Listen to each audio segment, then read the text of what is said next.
Welcome back to the channel, everyone. Grab a seat, take a deep breath, and maybe get a glass of water.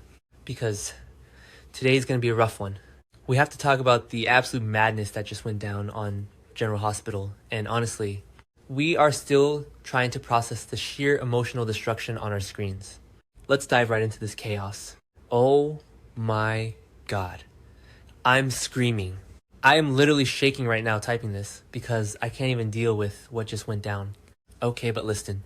You know how we were all waiting for some news about Rocco and Britt? I was literally sitting on my couch eating my dinner, completely unprepared for the absolute emotional destruction that was about to happen. I had to pause and text my friend immediately because my jaw dropped. I am not okay. I am so not okay. Seriously. I feel like I need therapy after watching this episode because the writers just completely ripped my heart out and stomped on it. Oh wait, before that happened actually, let me set the scene. Because the buildup was honestly just as agonizing and I need you to feel the anxiety I was feeling. So Dante is at the PCPD, right? He's standing by the water cooler talking to Elizabeth Baldwin. And Detective Joe Fitzpatrick is hovering around looking all worried and suspicious. And Dante is just so desperate he's practically begging Joe for an update on his son. You got anything on Rocco, he asks, and his voice is just breaking. And I'm yelling at my screen. Give the man something, Joe. Do your job. But then the phone rings. And you guys, the way the camera zoomed in on that phone, I knew. I just knew this was going to end badly. Mark my words. I said to myself, this is the call. This is the one that ruins everything. So the call comes in, and it's an emergency dispatch from the state police. And don't even get me started on the state police in this show. They are always delivering the absolute worst news, and they always take forever to do it. Dante takes the call, and you can just see all the color literally drain out of his face. The state police found Britt Westbourne's Mercedes. But it's not just parked somewhere on the side of the highway, no. It's at the bottom of a massive, deep ravine. A freaking ravine. I choked on my food. Literally choked. I was coughing and staring at the TV. Like, are you actually kidding me right now? Wait, did I already say that? Whatever. Anyway, the details of this crash are insane, by the way. Apparently, Britt was in a massive high-speed chase. She was trying to outrun Ross Cullum's goons. Because, of course, Cullum has his dirty little henchmen everywhere, tracking them down like animals. She was flooring it, trying to shake them off her tail. And there was this treacherous dead man's curve on the mountain road. She lost control. The car just skidded, went completely over the edge, and plummeted straight down into the ravine. Just thinking about the physics of that makes me sick to my stomach. And then the absolute worst words you could ever hear on a soap opera. The state police tell Dante, no survivors, no survivors. I can't breathe. I actually can't breathe. They looked at the wreckage, saw the state of the vehicle, and declared it a fatal crash with no one making it out alive. My heart stopped. I was like, are you serious right now? They just killed off Rocco and Britt? The audacity of these writers. Not okay. I'm done. I am literally boycotting. Okay, no, I'm not. But I'm furiously tweeting about it. But let's talk about Dante for a second. Because his reaction, oh my God, I am getting teary-eyed just remembering it. Dante Falconeri, this big, tough cop who has seen literally everything in Port Charles, just completely breaks. He is paralyzed with shock. He drops the phone, it hits the floor, and then he hits the floor. He literally collapses right there in the lobby of the PCPD. His knees just give out, like all the bones in his body turn to dust. It was so visceral and real, I was sobbing. Elizabeth is there trying to catch him, the whole precinct stops, and it's just this heavy, suffocating silence. I mean, think about it from Dante's perspective. This is his boy, his son, the kid he was just arguing with Lulu about. He was so determined to find him, so sure they could fix this mess and get Rocco out of trouble for shooting Cullum. And now he's just a heap on the floor, completely shattered. His entire world destroyed in a 10-second phone call. Why would the writers do that to him? He has been through so much already. It's actually sick, I swear. He just found out Rocco was the shooter. He was trying to protect him, and now he thinks his son is dead at the bottom of a cliff. Okay, where was I? Right, so Dante is on the floor, and then, oh God, Lulu. I forgot to mention earlier, but Lulu and Dante had this massive fight about Rocco before all this went down. Remember, Lulu had her bags packed, passports ready by the door. She wanted to go on the run with Rocco to protect him from Cullum. And Dante stood in her way and literally said, "You will make my son a fugitive over my dead body.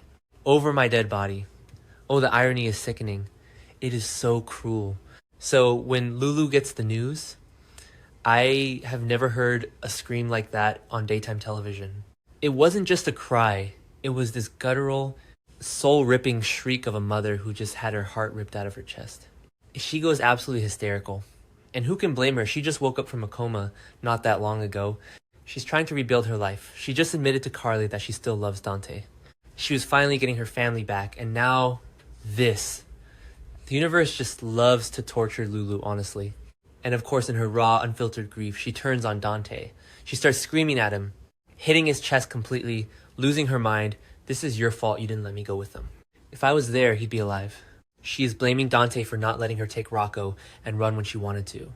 And the worst part is, Dante isn't even fighting back. He just takes it because he probably believes it too. He looks so dead inside, just letting her hit him while he stares at nothing. It is the most tragic, unhinged, devastating scene I have ever witnessed in my entire life of watching this show. Which is insane, by the way, because Rocco made his own choice. We saw the burner phone video. Rocco literally looked into the camera and said it was his idea. He convinced Britt to take him. He wasn't coerced. But grief doesn't care about logic, right? Lulu needs someone to blame. And Dante's right there, the man who stopped her from leaving. The relationship was just starting to thaw. They were supposed to be teaming up to find him, and now it's just toxic, radioactive grief. I can't even deal with the angst. It's too much. And let's take a minute to talk about Britt. Britt Westbourne. She was just trying to protect him. She was juggling protecting Danny from Cullum's false accusations. And then she took Rocco to keep him safe because he was the one who actually shot Cullum. She risked everything for this kid. She locked Liz in a closet. She skipped work at the lab. She went full fugitive. She had Jen Sidwell furiously ordering manhunts for her. And for what? To end up at the bottom of a ravine on a dead man's curve. She needs to get it together, I swear. Wait. As she can't, she's supposedly dead. I'm losing my mind. I am actually losing my mind typing this. But, okay, hold on. Let's pivot to the real danger here. Because while Dante and Lulu are drowning in tears and blaming each other, Sonny Corinthos is about to drown Port Charles in blood. Oh, yes. Sonny finds out that his grandson is dead. And you know Sonny. He doesn't just cry. He goes to war. The shift in his eyes when he heard the news. It was terrifying. It went from heartbreak to pure, unadulterated, psychotic mob boss rage in 2 seconds flat. I was literally shaking when Sonny made his vow. He swore right then and there that he is going to level anyone and everyone involved in this. He is going to completely obliterate every single person who had a hand in his grandson's death. Ross Cullum, dead man walking. Jen Sidwell, he better start digging his own grave right now. Sonny's not playing around anymore. This is the match in the powder barrel. This isn't just regular mob retaliation. This is a grandfather who just lost his blood. Rocco is the future. And Sonny is going to unleash a bloodbath unlike anything we've seen since the old days. He was already plotting with Lauren Lucas Jones to get Pascal to turn on Sidwell, but now, forget the subtle plots. Forget snooping and blackmail. Sonny's gonna go in guns blazing, taking no prisoners. I'm calling it now. This is going to end badly for Cullum and his entire crew. And honestly, I am here for it. Let Sonny burn it all down. Cullum is a monster. He's been dosing Jack Brennan with paralytics. He's been hunting a teenager. He's the reason Britt had to drive like a maniac on a dead man's curve to escape his goons. Every single thing that happened is Cullum's fault. And Sidwell too, with his Zinsight shipments and his creepy obsession with Marco Rios' killer. They all need to pay. I want Sonny to absolutely destroy them. I am cheering for the mob boss, which is wild, but here we are. But wait, I have a theory. Because I am way too emotionally invested in this show and I refuse to accept this reality. The state police said no survivors. But did they say they found bodies? No. They said no survivors were found at the scene. The timeline literally said earlier that an abandoned car with no trace of the occupants is a tactic to throw searchers off the track. Britt and Rocco couldn't just become literally invisible. What if they weren't in the car when it went over? What if Britt realized she couldn't shake Cullum's men, so she faked the crash? What if she jammed a brick on the gas pedal or jumped out at the last second and let the Mercedes go over the cliff while she and Rocco bailed out into the woods? It's so soapy. It has to be true. Britt is smart. She wouldn't just drive off a cliff without a fight. She's a survivor. But until we know for sure, we have to watch Dante and Lulu suffer. And it is torturing me. I hate seeing them like this. I honestly don't know how I'm going to survive the next episode. I am going to be a nervous wreck all week. Will Sonny get to Cullum before the cops do? Will Dante completely lose his mind and turn in his badge? Will Lulu ever forgive him? Or is their relationship permanently destroyed by this grief? Will they find Britt and Rocco hiding in some random cabin in the woods eating beans out of a can? I have so many questions and zero patience. Seriously, the writers are unhinged for this.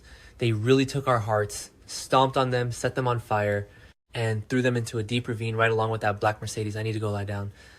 I'm emotionally exhausted, but you better believe I will be glued to my screen tomorrow. Mark my words. The bloodbath is coming, Sonny's on the warpath, and Port Charles will literally never be the same again. I am so stressed out, but I can't look away.